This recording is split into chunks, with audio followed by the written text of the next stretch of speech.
আসসালামু আলাইকুম ভিউয়ার্স, আপনারা সবাই কেমন আছেন? আশা করছি অনেক ভালো আছেন। প্রথমেই দেখিয়ে দিলাম কি কি করছি আজকের ভিডিওতে। তো সকাল থেকে ঘুমে থেকে উঠেই কিন্তু ঘরটাকে একটু ঝাড়ু দিয়ে নিচ্ছি। যেহেতু আমি ৪ তলায় থাকি, অনেক দরজা জ্বালানো খোলা থাকলে অনেক শুকনা ধুলা এসে ঘর ভরে যায়। আর ফ্যানের কারণে সব কিন্তু এই সোফার নিচ টিচ এইদিকে কিন্তু চলে যায়। তো এগুলো মাঝে মাঝে কিন্তু আমাকে খুব ভালো করে বা ডিপ ক্লিন পরিষ্কার করতে হয়, নয়তো বা ঘরের ওই কোনার মধ্যে না অনেক ময়লা জমে থাকে।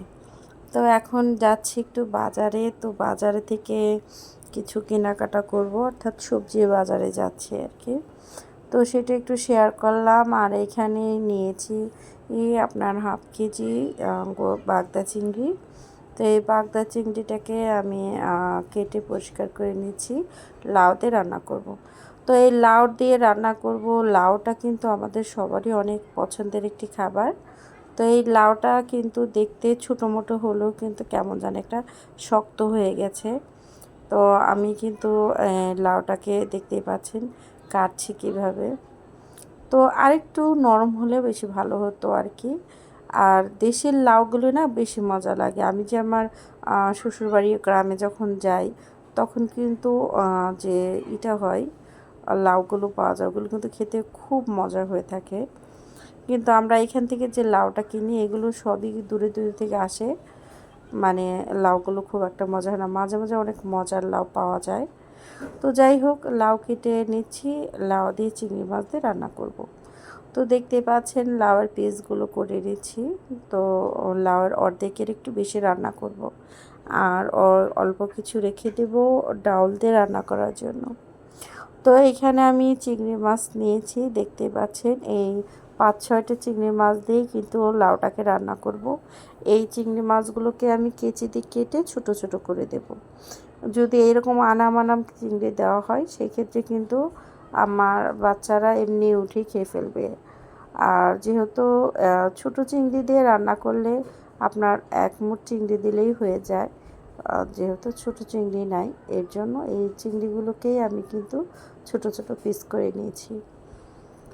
আর চিংড়ি মাছ লাউ রেসিপিগুলো কিন্তু খেতে আসলেই অনেক মজা হয়।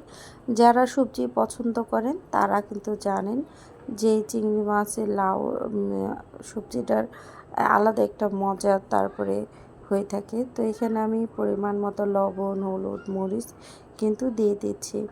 তো আমি ওইভাবে রেসিপিটা, আমি যেহেতু আমার রান্নার ভিডিওর পাশাপাশি কিছুটা ব্লগিং করে থাকি, এর জন্য আমার রান্নাটা মাস্ট থাকে।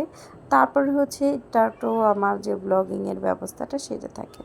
তো দেখতেই পাচ্ছেন, তার সাথে কিন্তু আমি এখানে দেখতে পাচ্ছেন একটা আলু দিয়েছি, কারণ আমার বড় মেয়ে, তারপর ছোটো মেয়েরা কেউই কিন্তু এই লাউর এক পিসও খাবে না। খাবো শুধু আমি, আমার হাজব্যান্ড। আর ওদের জন্য লাউ, আর হচ্ছে লাস্টে দিয়ে দেবো হচ্ছে কিছু ঢেঁড়স। তো বলবেন লাউর মধ্যে ঢেঁড়স, ওই যে কথায় আছে না, আলাদা করে কি রান্না করব, একটার মধ্যেই আজকে দিয়ে একটু অন্যরকমভাবে রান্না করছি আর কি। তো এইভাবে আমিও কখনো রান্না করি নাই। তারপরে যে বললাম না, দুটা রান্না করব, শরীরটা একটু ভালো না, এর জন্য একটু শর্টকাটে রান্না করার চেষ্টা করছি আর কি। তো পাশাপাশি অন্য একটা গতকালকে মাংস রান্না করেছি, একটু রয়েছে, এর জন্য লাউ চিংড়ির সাথে একটু ঢেঁড়স দিয়ে দিলাম। এই ঢেঁড়সটা আবার আমার বড় মেয়ে উঠিয়ে ও এই হয়তো বা চিংড়ি মাছ বেছে নেবে, আর একটু ঝোল নেবে, আর ঢেঁড়স নেবে। আর ছোটো মেয়ের জন্য আমি আলু দিয়েছি, ওকে আলু দিয়ে পাশাপাশি একটু মাংস দিয়ে রান্না করে দেব। আর এখানে একটু দুধ চা করে নিয়েছি বিকালবেলায়। তো এরকম আমি এই কোম্পানির দুধটা সবসময় কিনে রাখি চা খাওয়ার জন্য, তারপর ছোটো বাচ্চার কোনো সাগু টাগু রান্না করার জন্য, হ্যাঁ, তারপর ওকে একটু দুধ করে দেওয়ার জন্য আমি এই ব্র্যান্ডের, কিন্তু আমার বড় মেয়েকেও আমি এই ব্র্যান্ডের এর দুধটা, মানে গুঁড়া দুধটাই খাওয়িয়েছি। আর আবার ছোটো মেয়েকেও তাই। অর্থাৎ আছে না, দীর্ঘদিনের একটা আস্থা আছে, একটা ব্যাপার আছে এরকম। তো আমি দুধ চা করছি, এর জন্য একটার মধ্যে বেশি করে দিয়ে তারপরে হচ্ছে চা পাতির মধ্যে দেবো। আমি যদি এইভাবে সরাসরি এই গরম চার মধ্যে গুঁড়া লিকুইড দুধটা দিতাম আর কি, গুঁড়া দুধটা, সেটা কিন্তু জমে যেত, ঠিকমতো লিকুইড হতো না। এর জন্য আলাদা একটা জায়গায়, আলাদা একটা পাত্রে কিন্তু একটু চা নিয়ে তার মধ্যে মিক্স করে তার মধ্যে হচ্ছে আমি দিয়ে দিলাম।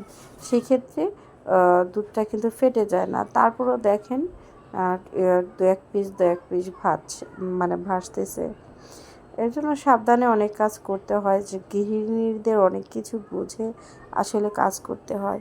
তো এই পর্যন্ত যারা আমার ভিডিওটি দেখছেন তাদের অনুরোধ থাকবে অবশ্যই আমার চ্যানেলকে সাবস্ক্রাইব করে পাশে থাকা বেল আইকন ক্লিক করে রাখবেন। যারা সাবস্ক্রাইব করেছেন তাদের অসংখ্য ধন্যবাদ আমার ভিডিওর পাশে থাকার জন্য। আর অবশ্যই আমিও চেষ্টা করি আপনাদের ভিডিওর পাশে থাকার জন্য। তো এখানে বাকরখানি আনা হয়েছিল। তো বিকালে চার সাথে কিন্তু বাকরখানি দিয়ে চাটা খাওয়া হবে। তো থাক না, এক এক সময় কিন্তু মনে অন্যরকম কিছু একটা চায়, বাচ্চারাও একটু ব্যতিক্রম কিছু চায়। তো বিকালের চাটা আর বাকরখানিটা কিন্তু খুব ভালো লেগেছিল। আর সাথে কিন্তু বৃষ্টি হয়েছিল যেদিন ভিডিওটা করেছি। যাই হোক, কথার ফাঁকে ফাঁকে দেখতেই পাচ্ছেন যার যার মতো চা, তারপর হচ্ছে বাকরখানি নিয়ে নিচ্ছে। আমি এক কাপ চা নিয়ে নিলাম, এক পিস বাকরখানি নিয়ে নিলাম।